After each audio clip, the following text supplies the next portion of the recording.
Number one, it's got to be safety for everybody. Constant fear of children being knocked down in the road. It's a huge issue for anybody with disabilities. I talked to the motorcyclists about why he shouldn't rev his engine right by my ear. But there is a massive difference between the injury that can be caused by motor vehicles and the harm that can be done by cyclists and pedestrians. It's terrifying. I've almost been knocked off a few times by cars swerving into the bike lane. If you're a walker, you don't always know that somebody is coming up behind you on a bike. We're all just trying to do our own thing and get around the city without hassle.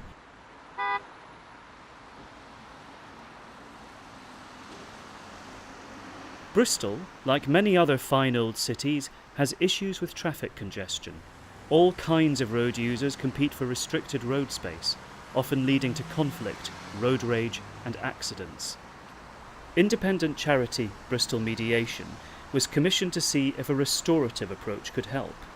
Research shows that restorative approaches work well in many fields, such as criminal justice, communities and schools. A restorative approach enables people to have a voice, to listen and to feel heard. This leads to understanding, which helps resolve conflict and repair harm. So this project is about a restorative approach to road sharing. We've run several of these groups so far. This is the 10th one. We want to make some suggestions taken from the things that you're going to say, and everything that we write up will be in a report which we will make sure that you get to see when it's ready. So we have a few simple ground rules. We want to get people talking and listening to each other, and obviously the listening bit is going to be very important. You only talk when you're actually holding this stone. Or anybody else, they're people. We all make mistakes, and if we can just accept mistakes. It was well organised, and we held a stone so we knew who was speaking at one time. That was excellent. The ground rules were set.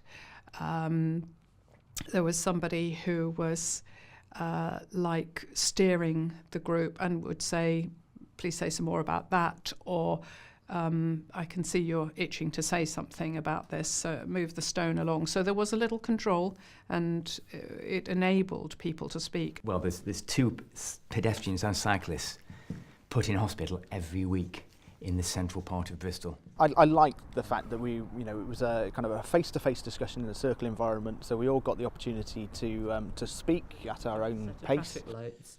So I must have been quite cross that day.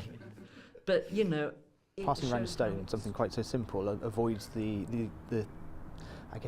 ingrained feeling that we all have to jump in and talk over people. The process of the meeting was slightly different than some of the meetings that I go to that are me just sitting there, and it's very passive and not very interactive. So Part of the meeting was very good, and everybody had an opportunity to put their point of view.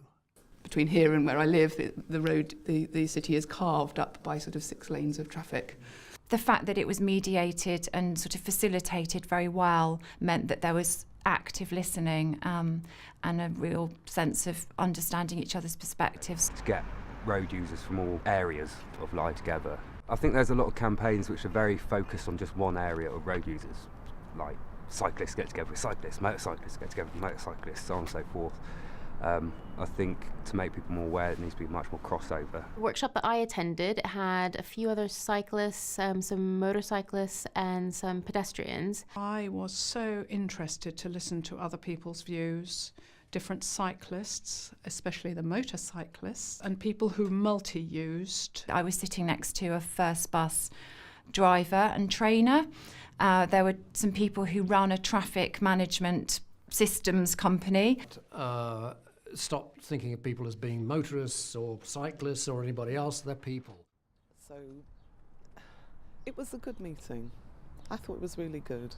It made me feel and think more about the other road users. I had a rather negative view of motorcyclists, and after listening to him I felt, okay, I don't feel so negative towards them now. At the meeting, I actually understood what it's like to be a cyclist and some of the hazards. But the pedestrians that were there were several that were deaf, and it really highlighted to me some of the issues that they have that I hadn't even considered. I was really struck by the perspective of the first bus driver, who had a really high awareness of other road users, understanding about children's needs as well as the needs of other people, including pedestrians and cyclists. I got to understand a bit more about road safety from a cyclist's point of view. Since I did the workshop, I have become much more observant and much more aware of other road users. I was struck by how dialogue does enable people to change their attitudes if it's done well, and I think there were some examples of that in my group. Because of stories that I've heard, I take more attention of lorries and buses because they've got so much inertia. It's a good idea to air people's point of view and see where people lie, and also it can turn you to how you feel about other road users. I'm glad that I got to have some input and say into it, especially with the sort of role and responsibilities I've had of being a motorcycle instructor.